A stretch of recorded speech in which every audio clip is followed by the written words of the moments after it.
para lang mas maintindihan ng ating mga kababayan, kapag sabay umusad yung impeachment trial at dun sa dun nga sa proseso sa ombudsman, ano po yung maaaring maging parusa, sir, sa pag na-convict si VP Sara, kung sakali lang sa impeachment trial at kung ma-convict din siya dito nga sa proseso naman ng ombudsman, just for context lang po sa ating mga kababayan, kasi baka sabihin nila bakit may dalawang proseso pang nagaganap, para lang maintindihan yung pagkakaiba nung magiging resulta kung sakali. Okay. Sa impeachment trial po, dalawa lamang ang po pwedeng maging sentensya dyan. Unang-una, tanggalin siya sa kanyang, sa kanyang posisyon.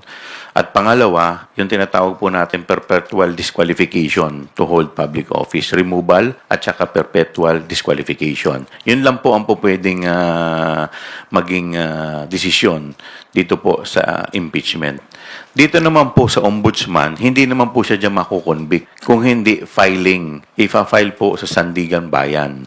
So, kasi pagka salary grade 27, pina-file po yung kaso sa Sandigan Bayan at doon po, parang ang ombudsman po, parang yan ang piskal. Yan ang tatay yung piskal, titignan ko may probable cause yung kaso o may basihan at pagkatapos po niyan, pag nakita po nila na may probable cause o may basihan, isasampa po yan sa Sandigan Bayan para magkaroon po ng trial. So dito po, ang magiging sentensya na po dito sa Sandigan Bayan, it's either kung mapatunayang wala kang sala, ma-acquit ka, or kung meron, meron po itong kaakibat na imprisonment.